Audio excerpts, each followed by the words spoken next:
Bet Aderech, Casa del Camino, presenta en esta conferencia a Rab Mijael Ávila.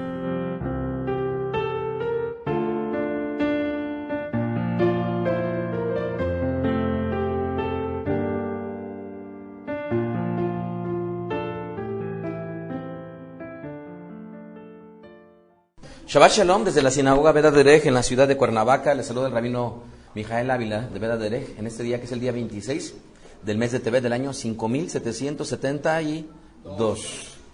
En esta ocasión quisiera hablar de un Mesías llamado Moshe. Un Mesías llamado Moshe. Durante todas las generaciones de mujeres que se embarazan, siempre cuenta la tradición de nuestro pueblo que existe la pregunta de todas las mujeres al respecto si de ella vendrá el Mashiach. Y se preguntan, ¿acaso seré yo? Que cuando tengan ellos el fruto de su vientre, quien nazca de ellas pueda ser conocido como el Mashiach. Y desde tiempos inmemoriales que esto ha ocurrido, hasta esta fecha en el judaísmo tradicional, las mujeres tienen la esperanza que de ellas nazca el Mashiach. Y durante estas últimas semanas nosotros hemos tenido la bendición de leer varias porciones, y de hecho estamos inmersos el día de hoy en una lectura de uno de los libros que es representativo de nuestra vida. Y me refiero yo al libro de Shemot, en donde en este libro aparece la historia de un personaje conocido por todos ustedes de nombre Moshe, que al español lo conocen como Moisés. Sin embargo, sabemos que el nombre correcto de él es de Moshe.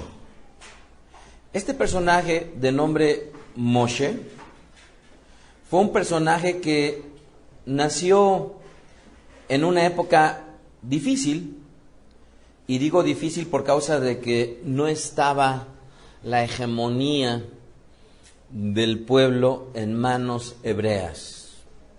Y a lo largo de toda esta enseñanza vamos a tener un paralelismo con la vida de Rabbi Yeshua. Y qué curioso, la tradición de nuestro pueblo dice que es Moshe Rabbeinu, y nosotros conocemos a Mashiach como Rab Yeshua. Lo mismo sería como Yeshua Rabbeinu. ¿Estamos de acuerdo? Noten ustedes cómo uno es Moshe, nuestro rabino, y nuestro Mashiach de nombre Yeshua también es Yeshua, nuestro rabino. Ambos nacen en una época en la cual la hegemonía no estaba en manos de nuestro pueblo. Por un lado tenemos el caso de Moshe, en donde cuenta el libro de Shemot, capítulo 2, versículo 1, y dice: un varón de la familia de Leví fue y tomó por mujer a una hija de Leví, la que concibió y dio a luz a un hijo, y viéndole que era hermoso, le tuvo escondido, ¿cuántos meses? 3 meses. Ahora, no habla en esta porción a detalle quién fue en realidad la mamá de Moshe Rabbeinu. Por otro lado, tenemos a Rabbi Yeshua, en donde en la época que él nace, hay un gobernante de nombre Herodes, exactamente, en donde noten ustedes el paralelismo entre Moshe Rabbeinu y Yeshua Rabbeinu. Por un lado tenemos a un Moshe nacido bajo amenaza de muerte. Ustedes saben que todas las parteras tenían por encomienda a través de Paró que todos los varones que nacieran de mujeres hebreas fueran o hablas o cuello. Y en el caso de Moshe Rabbeinu, dice la escritura que a él lo tienen que ocultar. Era un bebé, dice la escritura, que era hermoso, pero no pudiéndole ocultar por más tiempo. Y la razón era ¿por qué? Porque obviamente de los hijos varones estaban buscando su muerte. Si nosotros consideramos lo que dice el libro de Matitiahu, capítulo 2, versículo 13, ¿qué es lo que nos habla las Sagradas Escrituras? Matitiahu 2:13. habla la historia de una mujer que, estando comprometida, la Escritura le llama desposada, ¿verdad? Sabemos nosotros que dentro de los pasos para poder formalizar un matrimonio, esto, lo que se lee al español como desposada, era uno de los trámites necesarios en los cuales el varón ya le había dado una porción que le pertenecía, con el objetivo de poder formalizar un compromiso que a la postre terminaría en ketubá, en la firma de este contrato. Y en Matitiahu capítulo 2, versículo 13, nos encontramos en el verso 5, voy a leer desde el contexto, voy a leer desde el verso 1. Dice: cuando nació Yeshua en Betlehem de Judá, en días del rey Herodes, vinieron del oriente a Jerusalén unos sabios diciendo: ¿dónde está el rey de los judíos que ha nacido? Porque su estrella hemos visto en el oriente y venimos a adorarle. Y oyendo esto, el rey Herodes se turbó, y toda Jerusalén con él, y convocados todos los principales sacerdotes y los escribas del pueblo, les preguntó dónde había de nacer el Mashiach. Ellos le dijeron: en Betlehem de Judá, porque así está escrito por el profeta: y tú, Betlehem, de la tierra de Judá, no eres la más pequeña entre los príncipes de Judá. Betlehem, o al español Belén, se podría etimológicamente traducir como casa de el pan. ¿Por qué? Porque precisamente el pan de vida nacería en Betlehem. Pero dice el verso 7 que entonces Herodes, llamando en secreto a los sabios, indagó de ellos diligentemente y el tiempo de la aparición de la estrella, y enviándolos a Betlehem dijo: id allá y averigüen con diligencia acerca del niño, y cuando le hallen, háganmelo saber. Ellos, habiendo oído al rey, se fueron, y he aquí la estrella que había visto en oriente iba delante de ellos, hasta que llegando se detuvo sobre donde estaba el niño, y al ver la estrella se regocijaron con muy grande gozo. Y al entrar en la casa vieron al niño con su madre Miriam, y postrándose lo adoraron, y abriendo sus tesoros le ofrecieron presentes: oro, incienso y mirra. Pero siendo avisados por revelación en sueños que no volviesen a Herodes, regresaron a su tierra por otro camino. Y después que partieron ellos, he aquí un ángel del Señor apareció en sueños a Yosef y le dijo: levántate y toma al niño y a su madre y huye a Egipto y permanece allá hasta que yo te diga, porque acontecerá que Herodes buscará al niño para matarle. Un paralelismo que coincide perfectamente con una amenaza para la vida de ambos bebés, de ambas criaturas. En esta amenaza, ¿qué es lo que iba a ocurrir a la postre? Moshe nacería en Mizraim, en Egipto. Rabí Yeshua nacería como tal en nuestra tierra Israel, en una ciudad de Judá llamada Betlehem. Pero ¿qué pasaría en el caso de este nacimiento de ambos criaturas? Cuenta las Sagradas Escrituras en el libro de Hechos capítulo 7 verso 20, y que dicho sea de paso, Hechos 7 sería el capítulo por excelencia en el Brit Hadashah, en el mal llamado Nuevo Testamento, para hablar al respecto de Moshe. Esto es, no hay ningún otro capítulo, aunque hay varios capítulos que hablan mucho de Moshe Rabbeinu, pero no hay otro como el libro de Hechos o Geburot capítulo 7, versículo, durante todos los versículos, en donde cita frecuentemente el personaje de Moshe Rabbeinu. Dice Hechos capítulo 7, verso 20, cita la escritura así: en aquel mismo tiempo nació Moshe. Está haciendo una narrativa de la vida de Moshe en esta porción. En estricto sentido, quien está hablando es un personaje que al apóstol se le consideraría como el primer mártir.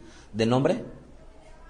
El primer mártir identificado así, aunque desde luego que no es el primero, pero es el personaje que por hablar de Rabí Yeshua Mashiach lo mataron a pedradas, cuyas ropas las recogió Shaul. Y el nombre de este personaje es Esteban. Dice el verso 20, en aquel mismo tiempo nació Moshe y fue agradable al Eterno. Está hablándole Esteban a los ancianos del pueblo y en ese mismo instante él está citando algo que es conocido por ellos, que el nacimiento de Moshe Rabbeinu fue algo agradable para el Eterno. ¿Qué dice Lucas 1:28? Lucas 1:28. Noten ustedes el paralelismo, habiendo ambos nacido y siendo perseguidos y sus padres siendo sometidos a un terrible estrés como consecuencia de que el nacimiento de sus hijos iba a ver envuelto en una posible matanza. Dice Lucas 1:28, y entrando el malaj, el ángel en donde ella estaba, le dijo, Shalom, muy favorecida, el Señor está contigo, bendita tú entre las mujeres. Denotando el malaj que desde luego el Eterno, el mismísimo Eterno, estaría complacido con el nacimiento también de Yeshua Rabbeinu. Otro paralelismo. Sin embargo, no fue el último. Nosotros podemos encontrar un aspecto que resulta muy interesante encontrarlo en Matitiahu capítulo 2, verso 15. Matitiahu 2, 15. Presten atención a esto. Voy a leer desde el verso 12. Pero siendo avisados en revelación en sueños que no volviesen a Girodes, regresaron a su tierra por otro camino. Y después que partieron ellos, he aquí un malaj del Señor apareció en sueños a Yosef y le dijo, levántate y toma al niño y a su madre y huye ¿a dónde? ¿Qué creen? A Egipto.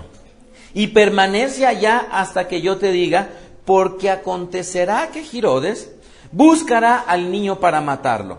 Y él despertando tomó de noche al niño y a su madre y se fue ¿a dónde creen? A Egipto. Y estuvo allá hasta la muerte de Girodes para que se cumpliese. Presten atención a esto. Para que se cumpliese lo que dijo el Señor por medio del profeta cuando dijo, de Egipto llamé a mi hijo. ¿De dónde fue sacado Moshe? ¿Hace falta más evidencias de que Rabbi Yeshua o Yeshua Rabbeinu fue anticipado por el profeta que sería llamado de Mizraim, y Moshe Rabbeinu también igualmente sería llamado de Mizraim a la tierra que fluye leche y miel? De ahí que este personaje de nombre Moshe, amados, es un estereotipo de lo que vendría a ser el Mashiach, como ustedes han podido apreciar hasta ahorita. La pregunta es, ¿son las únicas coincidencias? Desde luego que no. El libro de Yohanan, capítulo 9, verso 29, Yohanan 9, 29, nos advierte que hubo cierto desconcierto con la figura de Rabbi Yeshua HaMashiach.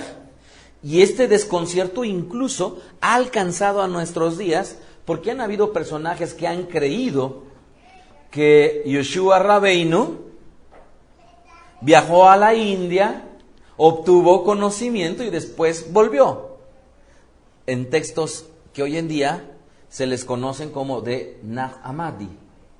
Sin embargo, aunque es una de las tantas creencias que hay en torno a la figura de Rabbi Yeshua, aquí dice el verso 29, nosotros sabemos que el Eterno ha hablado a Moshe, pero respecto a este, no sabemos de dónde sea. Había gente desconcertada que no conocía de dónde había salido Yeshua Rabbeinu. Pero yo me pregunto, ¿qué es lo que dice la Escritura en el libro de Shemot, capítulo 2? Moshe, después de que él nace y transcurren 3 meses, su madre lo deja en una cesta, ¿verdad? No de ropa. Y entonces, cuando va río abajo, esta cesta, Cuenta la historia que la hija de Paró lo ubicó, lo sacó. Pero de inmediato hubo una mujer hebrea, familiar de Moshe, que poniéndose, o más bien teniendo astucia, inmediatamente le advirtió a la hija de Paró: ¿sabes? Voy a llamar a una nodriza hebrea para que lo cuide. Muy probablemente la madre de Moshe, más bien dice la escritura que la madre misma de Moshe es la que lo toma, y después de que crece un poco esta criatura, es devuelta, según lo dice el libro de Shemot capítulo 2, Éxodo 2. Pero ¿qué pasó con Moshe posteriormente? Él crece, es educado, y después de que es educado, algún día se encuentra a un capataz, a un oficial de Egipto, tratando de una manera injusta a un hebreo. ¿Y qué es lo que hace Moshe?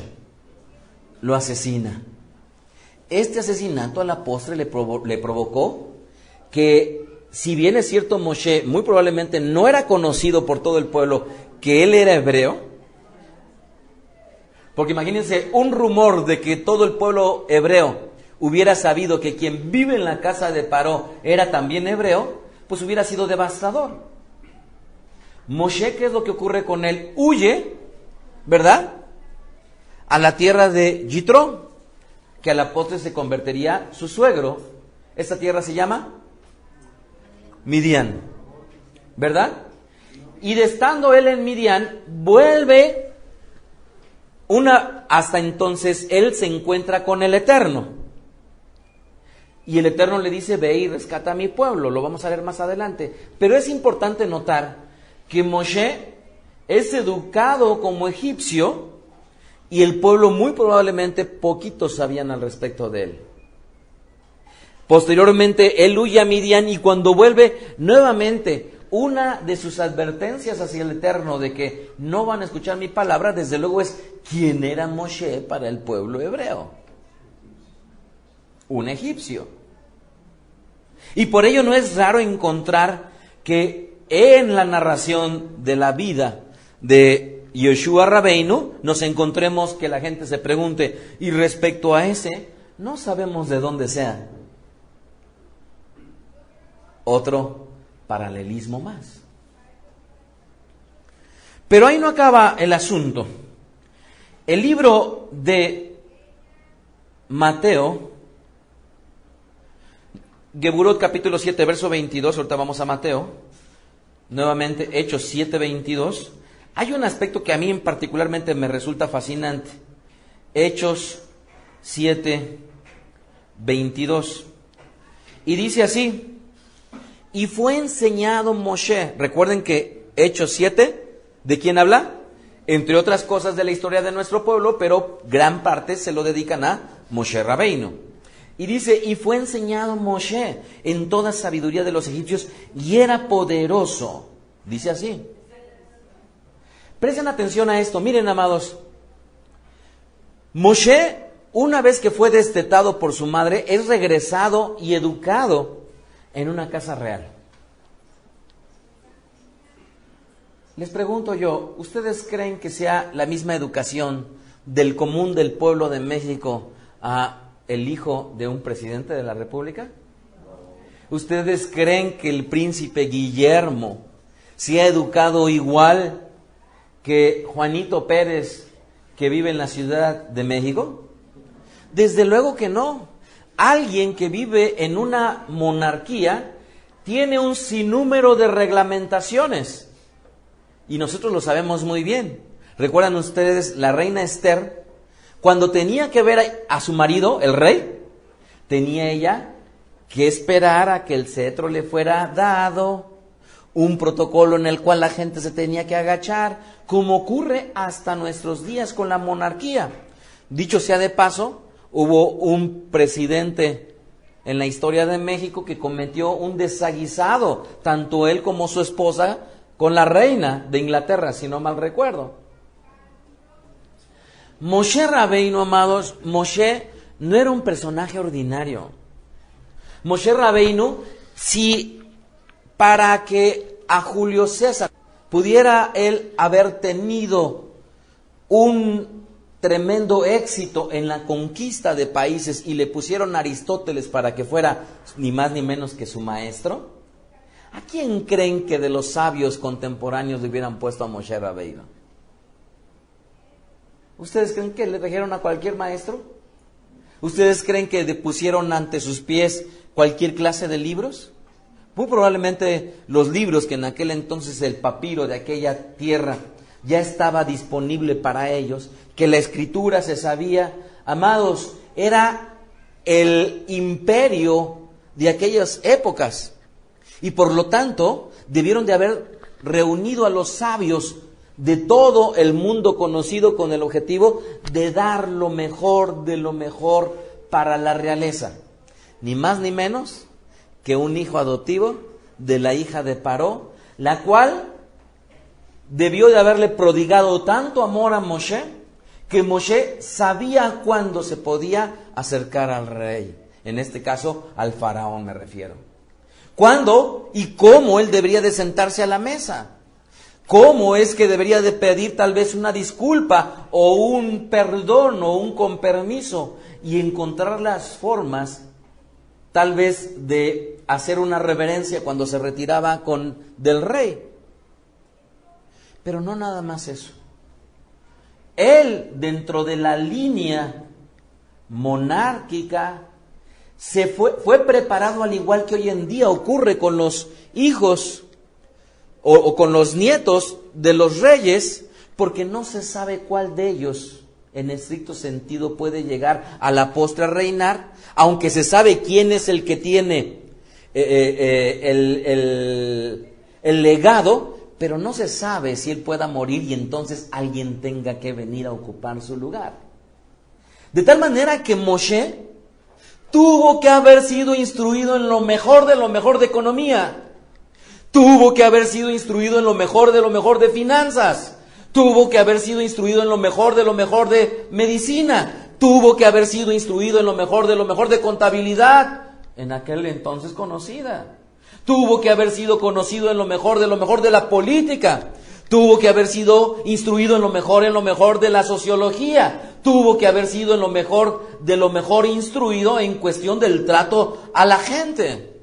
Amados, él pudo haber estado en su tiempo o en un Harvard o en cualquier otro colegio sumamente prestigiado, porque no era un personaje menor. Porque Moshe sabía cómo comportarse en la mesa de cualquier gobernante de esos países conocidos. Porque, amados, para dirigir a un pueblo no se puede gobernar en ignorancia. Porque para gobernar a un pueblo no puedes decir, es que yo nada más conozco de Torah, pero ignoro de contabilidad, ignoro de economía. Amados, para ser presidente de un país se requiere un conocimiento suficiente como para poder gobernar a un país que requiere ver la estabilidad económica, ver la situación política, ver por la salud, ver por el desarrollo de un país. Amados, por las misericordias del Eterno, no es con la ignorancia como podemos hacer diferencia, o nada más diciendo que con Torah yo ya conozco Torah y es suficiente. La Torah es la base, son los principios. Pero quien piense que nada más con Torah, sin estudiar alguna profesión, alguna carrera, alguna especialización, Moshe pudo haber llegado a gobernar y encaminar a un pueblo a la victoria, amados, es que no he entendido todavía de lo que se trata. Yosef debió de haber sido un personaje, díganme, ¿con qué calidad y con qué educación debe haber estado? ¿Creen que nada más lo sacaron del calabozo y ya fue bueno? ¿Creen que cuando él llegó ahí y estuvo, no con el faraón, sino con quién previo a faraón? Con Potifar. ¿No creen que debió de haber tenido cierta educación que cuando le soltó Potifar todo lo de su hacienda, todo lo de sus bienes, a final de cuentas Yosef debió de haber tenido un conocimiento que avaló el que él pudiera estar dirigiendo algo así? y físicamente bellos. Entonces, notemos algo, amados, por favor. Las religiones han creído que por el solo hecho de decir que creen en un Dios hacen la diferencia. Que me lo expliquen, por favor, que me lo muestren, que me lo enseñen. Lo creen para sí mismos y sus grupos religiosos, pero ¡no! ¿Por qué no, amados? Miren, les insisto, la Torá son los principios. Para nosotros nos detallan la relación con el Eterno.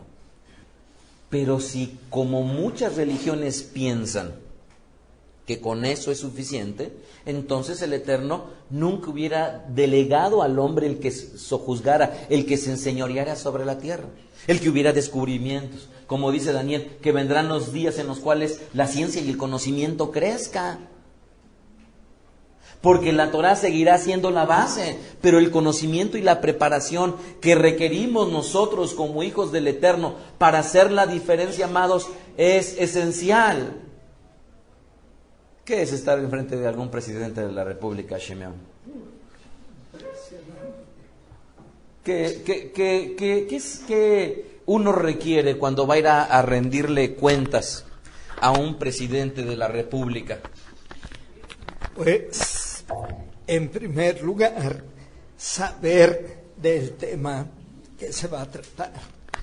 Y no solamente saber, sino conocerlo perfectamente bien en todos y cada uno de sus aspectos, porque como jefe de una nación requiere y necesita toda la claridad habida y por haber. Incluso tienen que despejársele todo tipo de dudas y estar ante el responsable de una nación de 80, 90 millones de habitantes, como fue mi caso, pues requiere de mucho conocimiento sobre los temas a tratar y no dejar ninguna duda en el personaje. A Shimeón me platicaba que alguna vez le dieron en encomienda el estar alrededor de 6 meses en alta mar, precisamente en un buque o en un ferry que en aquel entonces estaba a cargo de lo que sería Caminos y Puentes Federales, y que él tuvo que estar en este tiempo en alta mar con el objetivo de a la postre ir a darle una noticia al respecto de del gobierno de este ferry al presidente de la República. Pero él no podía llegar a hablarle de tú. Él no podía desconocer o ignorar que si el presidente, previo a hablarle al secretario de Marina, y el presidente les dijo, vamos a sentarnos a comer, amados, Shimeón debería de saber si tenía al lado de su plato 2 tenedores y 2 cuchillos, cómo tomarlos. Tenemos que aprender eso. Porque tener 2 tenedores y 2 cuchillos enfrente del plato conlleva el hecho de saber y de educarse. Moshe sí sabía elegir cuál cubierto tomar. ¿Por qué? Porque fue instruido, porque fue educado, porque fue transmitido un conocimiento en donde no nada más la formalidad de ese conocimiento, sino desde luego también las formas que conlleva ese conocimiento. Así es que sentarme a comer a la mesa delante de alguien que tiene cierta reputación, de alguien que puede llegar a ser importante, y yo comer de una manera adecuada tomando los cubiertos o las copas. Y tiene que ser vocación, amados, saber cómo se toma una copa de vino. Y tiene que ser vocación saber cómo se toma y cuál es la copa de vino tinto y cuál es la copa de vino blanco. Porque está bien tal vez en el contexto en el cual mucha gente se puede desarrollar, pero aspirar a que la luz del Eterno llegue más alto conlleva el que Moshe tuvo que haber sido instruido mucho más alto, tanto como Yosef. De ahí que noten ustedes que dice, y fue enseñado Moshe, verso 22 de Hechos 7, en toda la sabiduría de los egipcios. ¿Que sabía pintarse muy bien los ojos? Por supuesto. ¿Que sabía cómo abordar un carruaje y cómo gobernar los caballos? Por supuesto. Imagínense que ahorita cualquiera de nosotros digamos, es que queremos compartir de la luz del Eterno, pero yo nunca quiero aprender a manejar. Quiero que la luz del Eterno le llegue a todos lados, hasta el presidente de la República, pero cuando yo como, ¿ustedes creen que el presidente iba a escucharme? Por supuesto que no. Por supuesto que no. Así que Moshe fue enseñado en toda la sabiduría de los egipcios, y eso está claro. Nadie que pueda gobernar una nación puede ser simple y sencillamente sacado de la ignominia, del desconocimiento, de la ignorancia y llevado a un puesto alto. Porque por mucho que mucha gente pueda criticar a un presidente de la República, a final de cuentas él tiene un conocimiento tan vasto que yo creo que difícilmente otros mexicanos puedan alcanzar ese grado de conocimiento que tenga.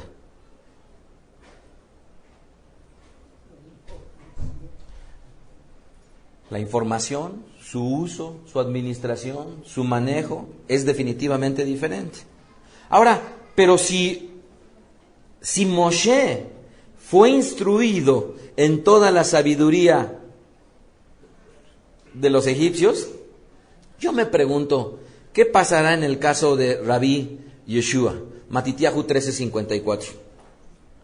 Y venido a su tierra, les enseñaba en la sinagoga de ellos, de tal manera que se maravillaban y decían, ¿de dónde tiene esta sabiduría y estos milagros?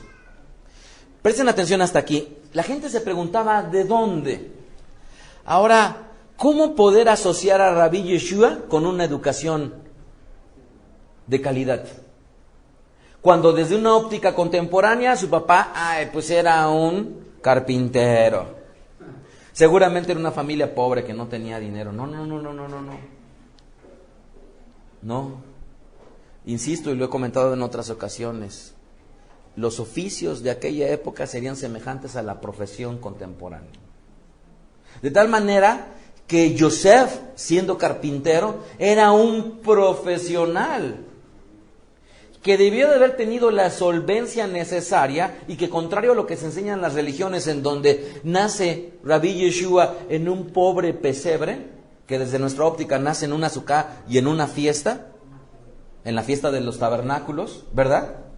Que tiene un contexto, su explicación, que definitivamente Yosef, ¿ustedes creen que Yosef fue cualquier personaje? Yosef Atzadik, justo, recto, misericordioso, amante del Eterno, entregado a Él. ¿Y su esposa? Por supuesto que también. ¿Ustedes creen que les pudo haber ellos ido mal después de haberse entregado como lo hicieron? Pero por supuesto que no. Debieron de haber tenido ellos la cosecha equivalente de su entrega en justicia al Eterno. De tal manera que no podemos explicar cómo es que Rabí Yeshua durante 3 años se pasó, tal vez a través de Sedaká, y dicen algunos no trabajando, pero muy probablemente la herencia y el dinero que le pudo haber dado Yosef para un hijo de 30 años, que para ese entonces se ve que ya había estudiado. ¿Sí lo ven? Porque si la gente se maravillaba de él y se preguntaba, ¿de dónde tiene él tanta sabiduría? ¿Le vino de la nada? ¿Verdad? ¿De qué Bet habrá sido el educado? Por supuesto que no le vino de la nada. ¿Ustedes creen que para llegar a la luna, nada más por decir, yo quiero ya? Pues no. ¿Ustedes creen que para tener un invento como una computadora, nada más es desearlo y decir, yo conozco de Torah y puedo hacer una computadora y ponerme al tú por tú con Bill Gates? Pues no. Bill Gates debió de haber tenido un conocimiento tan vasto y tan importante como para poder trastocado todo el mundo. Y es ahí en donde yo digo, si hubo gentes como Steve Jobs o Bill Gates que han trastocado todo el mundo, amados, ¿en dónde están los hijos del Eterno? Por las misericordias del Señor, ¿en dónde están los hijos del Eterno? Que dicen creerse muy chuchas cuereras, pero que no, ni siquiera en su cuadra las conocen. Y es que la verdad es que, miren, amados, yo no sé si ustedes se sientan mal, pero yo me siento muchas veces frustrado. Y yo digo que tengo la verdad del Eterno, pero ¿en dónde está la demostración de ello? ¿En dónde está? Y por ello es que yo digo, miren, no nos engañemos. O sea, el grado de influencia que podemos tener, amados, en muchas ocasiones puede ser importante y en otras ocasiones ni siquiera los vecinos nos quieren. Y si ni siquiera los vecinos te quieren, ¿cómo puedes hablar de que el Eterno y que tú, que te pones al tú por tú con los demás? ¿Cuándo? Si gente sin conocimiento de la Torah ha trastocado y ha cambiado la vida de las personas, las ha cambiado. Y entonces, ¿en dónde estamos nosotros? En la ignominia, en que nuestros hijos nada más crezcan y ya, y no nos preocupamos porque se vistan bien, se coloquen los pantalones al largo que deben de ser, que nuestras niñas puedan vestirse de una manera adecuada. No, porque eso no nos preocupa, nada más nos preocupa las cosas de la Torah, pero la Torah no ha sido suficiente ni siquiera como para que la gente de allá afuera sepa de nosotros. Sin embargo, noten esto, ¿no es este el hijo del carpintero? ¡Ah, caray! O sea, que de él se admiraban de dónde había salido, pero sí conocían a su padre. Que digan en Cuernavaca, a ver, Mijael Ávila, ¿quién es? Ni siquiera la vecina lo conoce. Pero eso sí podrían decir, el rabí, ¿por qué va a la radio?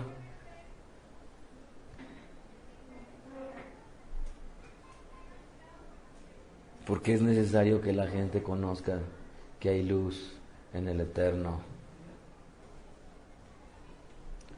¿No se llama su madre Miriam y sus hermanos Jacob, Yosef, Shimeón y Judá? ¿Qué acaso? Yo me pregunto. Jacob, Yosef, Shimeón y Judá, ¿no debieron de haber sido personajes ilustres? Yo creo definitivamente que si alguien conocía por nombre a toda la familia, no debió de haber sido una familia cualquiera. No debió de haber sido una familia cualquiera. Y yo me pregunto, ¿quién de nuestros vecinos conoce los nombres de todos los integrantes de nuestra familia? ¿Quién? Seguramente están en el otro lado en la casa y están viendo, mira, ya llegaron esa familia, mira, ahí va el hijo, la hija, se llama así y todos, y nos conocen a todos por ilustres. No, ni siquiera saben cómo nos llamamos ni cómo nos apellidamos muchas veces. Porque la luz del conocimiento del Eterno no es suficiente decir que la tengamos, hay que demostrarla. Y luego dice, ¿no están todos sus hermanas con nosotros? Ah, caray, no nada más se sabían los nombres de los hermanos, sino además podían contar a las hermanas, mira, ya hay una, y otra, y otra, y otra, y otra. Y sabían cuántos eran los integrantes de toda la familia.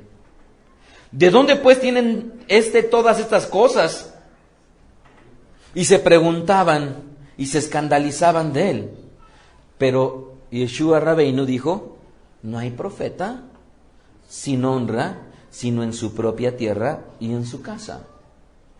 Y no hizo allí muchos milagros a causa de la incredulidad de ellos. Qué curioso, se preguntaban quiénes eran y sabían perfectamente bien sus nombres. Es muy extraño, ¿no?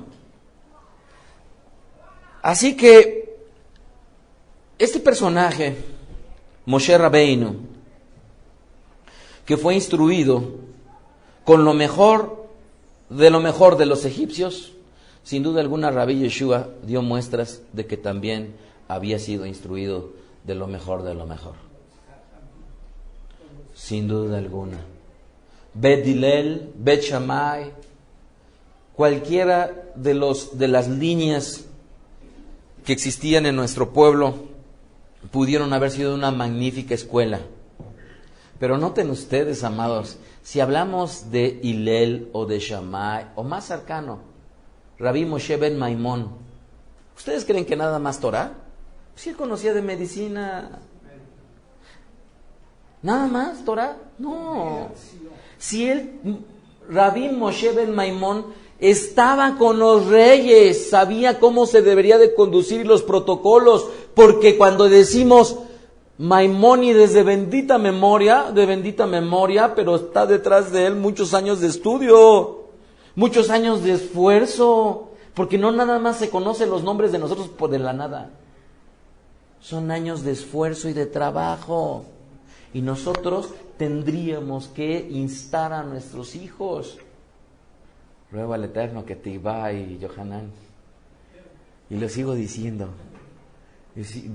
Eterno, por favor, déjame ver que son un hombre y una mujer que hacen la diferencia, porque son de los que más me voy a gozar.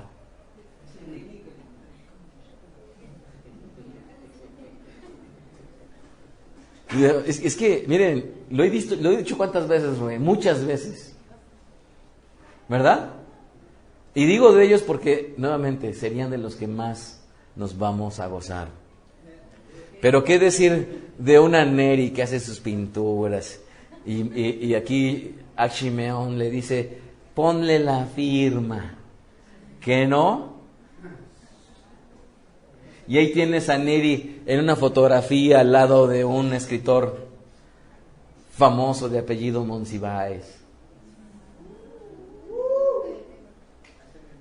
¿Verdad? ¿Por qué no, amados? Por favor, entiendan que la luz del Eterno no es para platicarla, es para demostrarla. La luz del Eterno ilumina aunque nosotros no hablemos. Por ello es que nuestros hijos tendrán que hacer la diferencia, y tendrán que hacer la diferencia en la medida que les instemos a hacerlo mejor. De ahí que, recuerdo hace no mucho tiempo, estaba yo con Irán en una playa, y estábamos ahí platicando. Estaba Yoshiyahu más chiquito al lado, y le decía yo, hijo, imagínate, ¿te imaginas cuando nos inviten a X lugar y cuando vayamos a X lugar? Y platicábamos los dos pensando en lo que en un futuro el Eterno nos podría deparar, siempre y cuando nos portemos bien, hagamos bien las cosas, podamos poner atención a lo que debemos, ser justos, ser misericordiosos, ser amables con las personas, aprender las formas, aprender cómo comer de una manera correcta, cómo tomar una copa, porque todo eso viene acompañado de el poder de influencia que uno pueda tener con la gente. Así que Moshe fue instruido en la sabiduría de los egipcios. Yeshua Rabbeinu, definitivamente los jajamín debieron de haberlo instruido, y los jajamín no son cualquier persona. Los que han trascendido son personajes que Torah es una parte, pero que sin duda alguna han incidido en muchas áreas del desarrollo humano, y que no ha sido suficiente nada más decir Torah, sino han podido demostrar en otras áreas que son hombres y mujeres versados en el tema que ellos puedan estar tocando. Pero ¿qué les digo? Shemot 4:10, presten atención a esto, es sorprendente. Éxodo 4:10.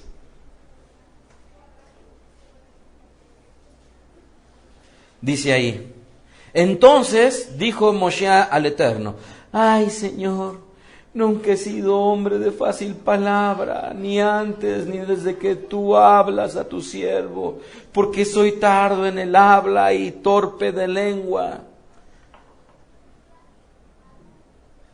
No sé por qué, pero ese Moshe no se me hace que haya sido así en toda su vida. ¿Creen que haya sido así? ¿Creen que haya sido así, torpe, tardo para hablar, tartamudo? Una teoría que yo tengo es de que con el gran trauma que le sobrevino al asesinar a un egipcio, y después de haberse enfrentado ante gente de Israel y le increpa, nadie te ha puesto a ti como juez, fue tal el impacto emocional que tuvo Moshe, que me voy a ir a otro lugar porque me tengo que ir. Porque yo no creo que Moshe haya sido ese hombre. Y permítame pensarlo así, pero déjeme demostrárselo. Veamos Geburot 7:22, Hechos 7:22. Dice, y fue enseñado Moshe en toda la sabiduría de los egipcios. ¿Vale? Ya lo leímos. Pero noten esto, y era poderoso en sus palabras y obras.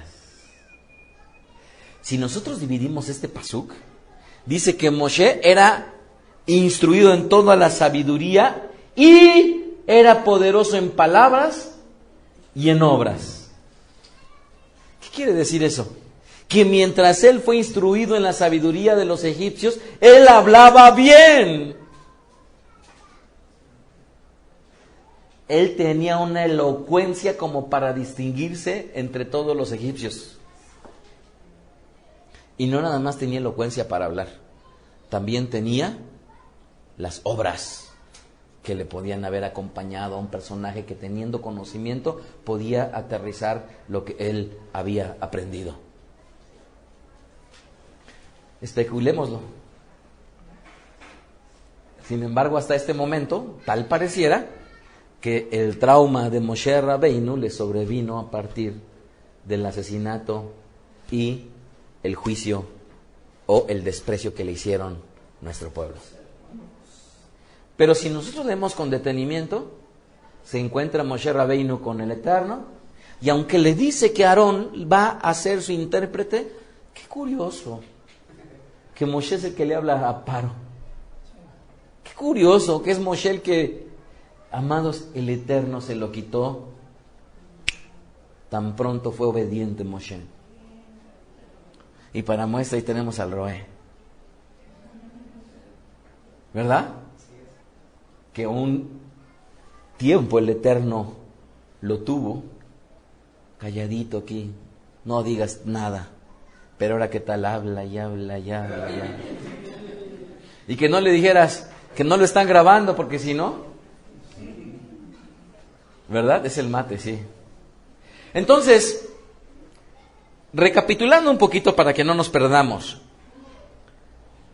Ambos cuando nacieron, Moshe Rabbeinu y Yeshua Rabbeinu, fueron sus vidas puestas en riesgo.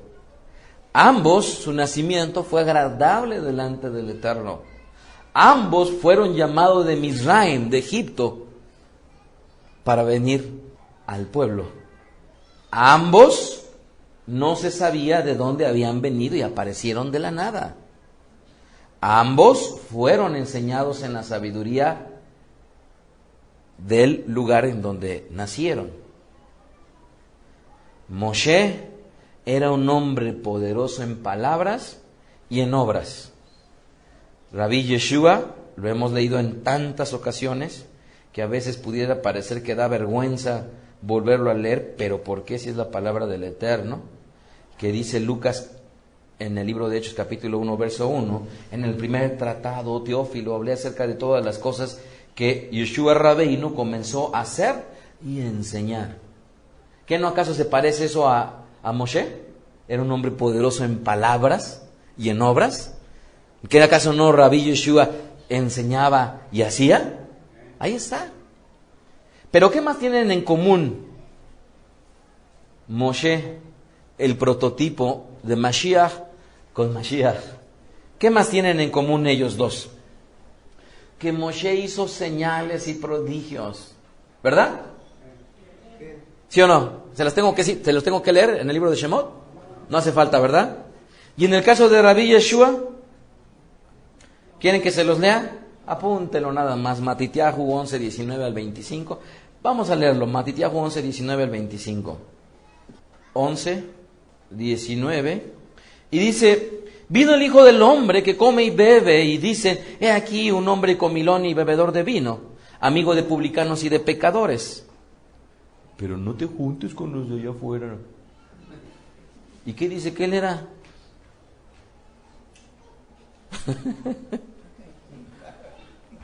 Pero la sabiduría, dice, es justificada por sus hijos. Entonces comenzó a reconvenir a las ciudades en las cuales había hecho muchos de sus milagros, porque no se habían arrepentido, diciendo: ay de ti, Corazín, ay de ti, Betsaida, porque si en Tiro y en Sidón se hubieran hecho los milagros que han sido hechos en ustedes, tiempo hay que se hubieran arrepentido en silicio y en ceniza. Por tanto les digo que en el día del juicio será más tolerable el castigo de Tiro para Sidón que para ustedes. Y tú, Cafarnaúm, que eres levantada hasta el cielo, hasta el Hades serás abatida, porque si en Sodoma se hubieran hecho los milagros que han sido hechos en ti, habría permanecido hasta el día de hoy. ¿Que no hizo milagros? ¿Qué acaso no se parecen ambos? ¿Es todo? No. Shemot 7:31, perdón, es Geburot 7:31. Miren esto. Otro aspecto en el cual se parecen ambos es de que, ¿qué creen? A los dos se les apareció el Eterno. A los dos se les apareció el Eterno. Miren cómo es que se le aparecen a Moshe. 7:31. Dice así: entonces Moshe, mirando, se maravilló de la visión. ¿De cuál visión? Dice el verso previo, el 30. Pasando 40 años, un ángel se le apareció en el desierto del monte de Sinaí, en la llama de fuego de una zarza. Y entonces Moshe, mirando, se maravilló de la visión, y acercándose para observar, vino a él la voz del Eterno. ¿Sí vino? ¿Qué pasó cuando Rabbi Yeshua fue bajado a la Tevilá? ¿Qué pasó? Marcos 1:10. ¿Sí se acuerdan ustedes? La voz. Tal cual apareció allá la voz que se le apareció a Moshe, aquí nuevamente, en Marcos, dice: y luego que subía del agua, vio abrirse los cielos y el Espíritu como paloma que descendía sobre él, y vino una voz de los cielos que decía. ¿Se parece o no? Ahora, ¿quién me pueda decir que Rabbi Yeshua era un pobretón, hijo de un carpintero pobre, que vivía en la ignorancia, que benditos son los ignorantes? Pues no, ¿verdad? Y quien me diga que Moshe fue sacado de la nada y que fue llevado a tener una tarea tan importante a un pueblo, dirigirlo. ¿Ustedes creen que dirigir a un pueblo era fácil? No, ni uno ni otro fue un personaje simple.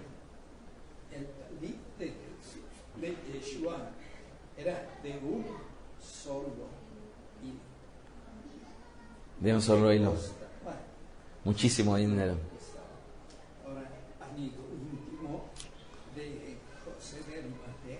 Así es. El hombre más rico de la región. Yosef de Arimatea, un hombre riquísimo que tenía como para poder dispendiar su dinero, y cuando dijo: voy a comprarle el sepulcro, sacó y dijo: ¿de qué banco tienen ustedes cuenta? Porque tengo de Serfín, de Santander, de Bancomer, de Banamex. Porque la gente que hace la diferencia, amados, difícilmente es aquella que de la nada surge. He estado leyendo yo las historias y me han interesado muchísimo.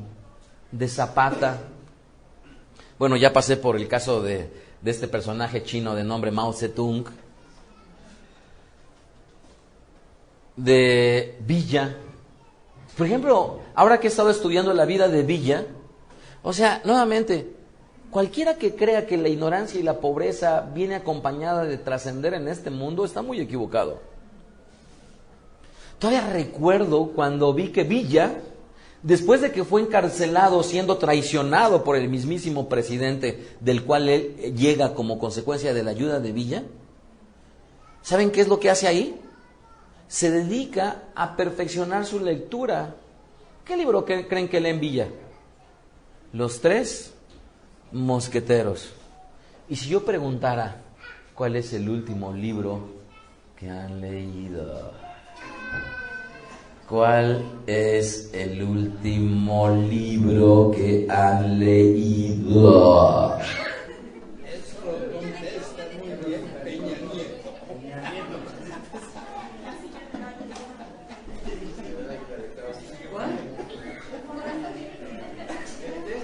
Es que noten, amados, por favor, nadie que tenga por vocación demostrar que el Eterno en su vida verdaderamente hace la diferencia y la luz, puede simple y sencillamente por su bonita cara, nada más hacer la diferencia.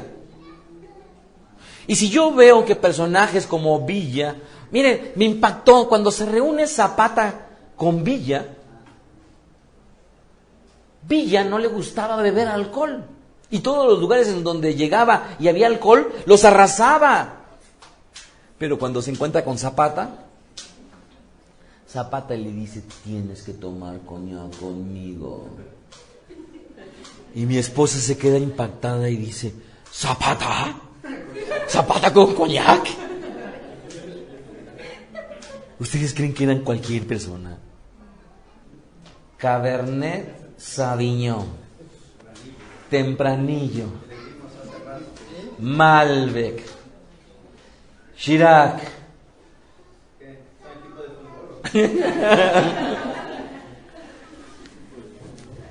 Amados, me he tenido que comprar libros de vino para instruirme y saber. Porque no se hace la diferencia, nada más con hablar. No se hace la diferencia nada más con hablar. En esta semana antepasada hicimos con Yetzel la grabación de este sistema del buen dormir que les he platicado, que ya prácticamente está terminado, ¿verdad? Ahorita ya nada más estamos en la cuestión de patentes. Y con Yetzel habíamos hecho la grabación en donde grabamos alrededor de 9 clips, ¿verdad? 9 clips, en donde ese día, cuando armamos lo de los clips, dije yo urge hacerlo. Me levanto por ahí de las 5 de la mañana y obviamente de un tema que he estudiado yo por tranquilamente 2 años o año y medio, me puse a las 5 de la mañana a medio redactar las ideas para tenerlas claras otra vez. Y cuando llegamos con Yetzel, pone la cámara y entonces me pongo a hablar. Termina él de hacer la edición algunos días después, como 3 meses. No es cierto, en la misma semana. Y me la lleva la edición y se la doy a una chica que es profesional en las comunicaciones y se la digo, escúchala. Y cuando escuchas, se mete conmigo y me dice, es que está muy bien la dicción, está muy bien los cambios de tono, está muy bien la velocidad, está muy bien. Y es que cualquiera puede pensar que pararse aquí y hablar nada más es hablar.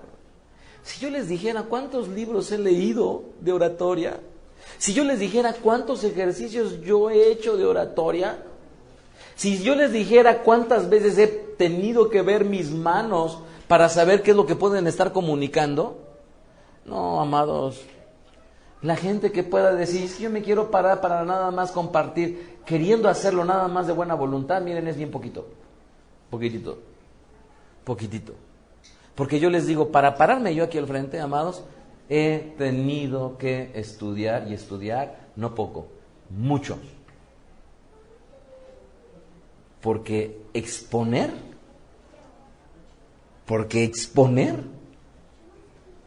no nada más es con un deseo, porque podrán hacerlo bien, pero llevarlo a un terreno en el cual a la gente la puedan impactar, amados, eso es 2 cosas diferentes.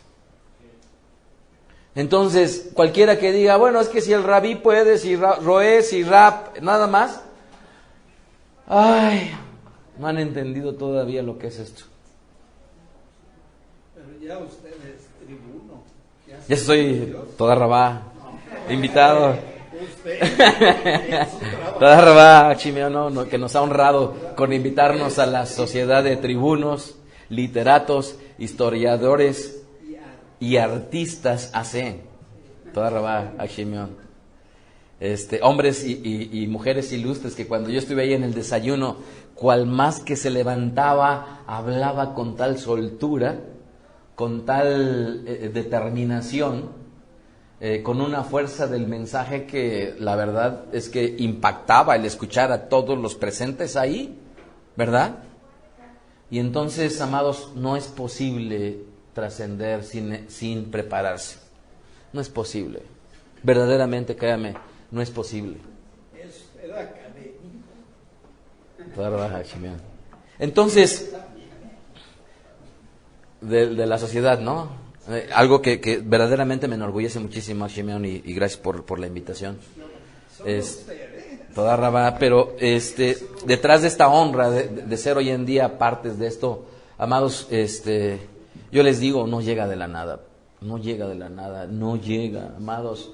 Miren, cualquiera que se sienta a ver la televisión plácidamente tarde tras tarde, créanme que eso no es mi vida, no puedo. Entonces, aspirar a ser o aspirar a tener conlleva esfuerzo. Y Moshe Rabbeinu y Rabbi Yeshua prepararon perashot. ¿Creen que una? ¿Creen que dos?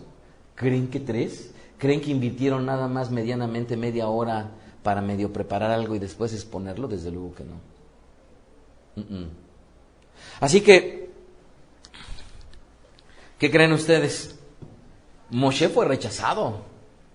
Hechos 7:35. Porque no pudiéramos pensar que todo en esta vida es fácil, ¿verdad? Nada más es poner la cara y hasta ahí tener una cosecha. Hechos 7:35 dice, a este Moshe, a quien habían rechazado, diciendo, ¿quién te ha puesto por gobernante y por juez?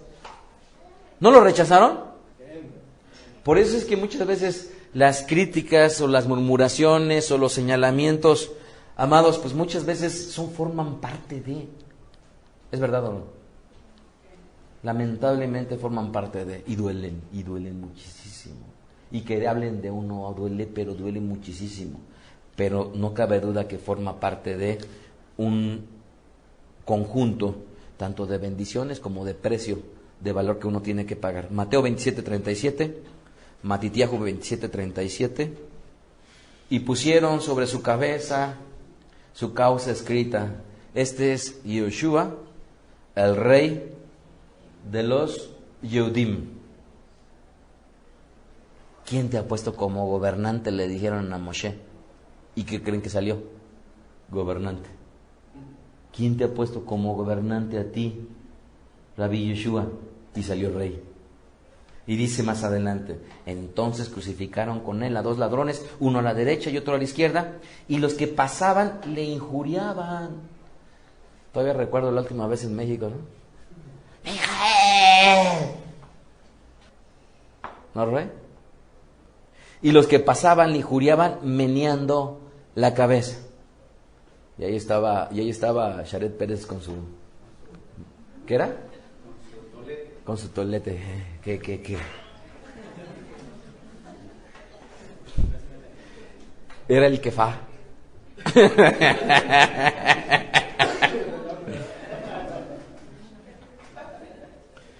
Entonces, notan otro paralelismo, ¿verdad?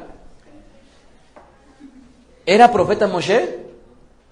7:37. Dice ahí, de Geburot. Este Moshe es el que dijo a los hijos de Israel, profeta les levantará el Señor, vuestro Elohim, de entre sus hermanos como a mí, a él oirán.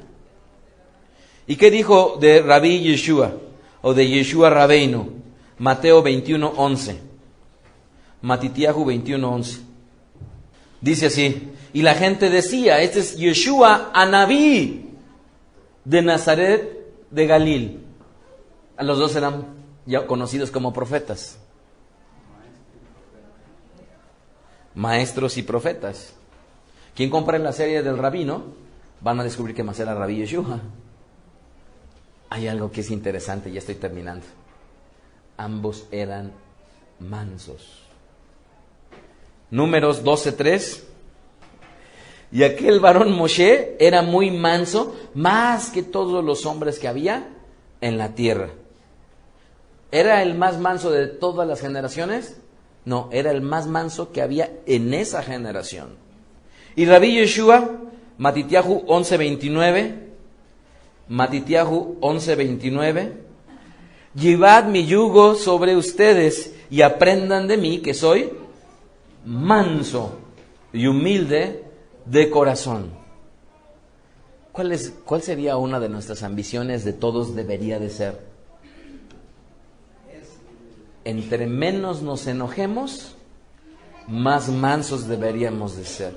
Y menos nos enojamos porque más somos empáticos y comprensivos con las personas.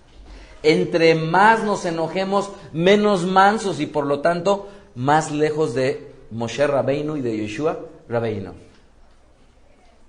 Así que cualquiera que piense que el enojarse es una virtud está muy equivocado. Eso está muy lejos de serlo. Y eso no quiere decir que Moshe no se enojó. Eso no quiere decir que Rabbi Yeshua no les dijo generación de víboras. Taxistas estos. Dani, luego. ¿Qué traes contra los taxistas, Dani? ¿Qué? ¿Se te meten mucho, qué? Rachel seguramente no le dice nada, ¿verdad? A ningún taxista por ahí. No. Rachel sí, ¿verdad? Rachel va al lado de él queriéndole meter el freno y dice, este taxista. Entonces, ambos eran mansos. ¿Qué creen que hizo Moshe en Geburot 7:38? Geburot 7:38. Él dio palabra de vida. 7:38. Y dice así: este es aquel Moshe que estuvo en la congregación, en la Keilah, en el desierto, con el ángel que le hablaba en el monte Sinaí y con nuestros padres, y que recibió palabras de vida que darnos. La pregunta es, ¿esas palabras de vida quiénes o quién era? Yohanan 4:14. Yohanan 4:14 dice así: mas el que bebiere del agua que yo le daré, dice Rabbi Yeshua, no tendrá sed jamás, sino que el agua que yo les daré será en él una fuente de agua que salte para vida eterna. Entonces, Moshe Rabbeinu habló, porque puedo extenderme mucho más en esta enseñanza, en donde dice muy claramente la Escritura que Moshe habló de Yeshua Rabbeinu. Por lo tanto, él habló palabras de vida, y la palabra de vida, ¿quién era? Yeshua Rabbeinu. Y termino con esto. Ahora no sé yo, no.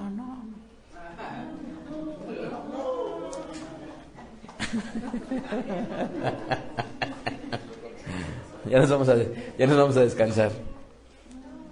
Sobre todo que mi esposa me espera. Joja, mi esposa me espera.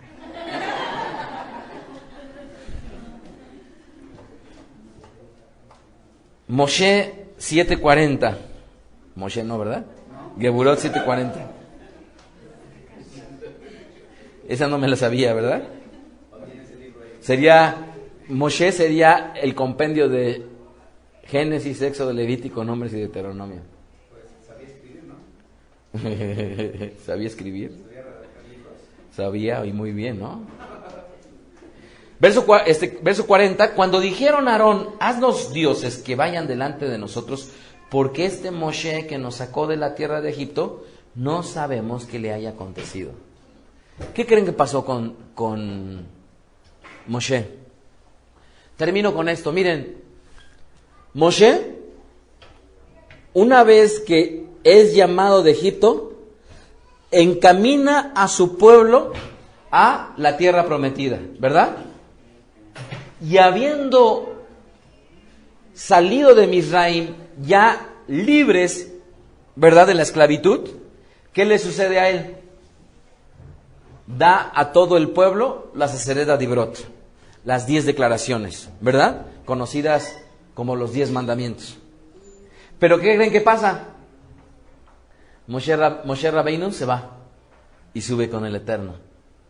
¿Y qué creen que pasó con Rabbi Yeshua?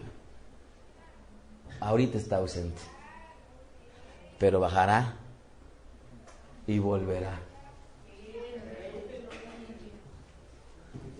y el día en el cual Él vuelva, la idolatría se acabará.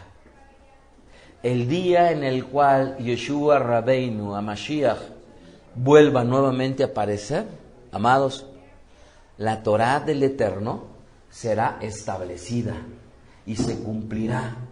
Y los korbanot tendrán nuevamente su vigencia. Y el tiempo en el cual los Kohanim y los Leviim puedan nuevamente erigirse en siervos del Eterno a las órdenes del orden de del sacerdocio, amados, volverá nuevamente a aparecer Rabbi Yeshua. Así que, al igual que Moshe Rabbeinu se desapareció para ir con el Eterno y traer las Lujot, así se ha desaparecido Yeshua a Mashiach con el objetivo de que cuando vuelva otra vez a aparecer, se establecerá la ejecución perfecta de la Torah.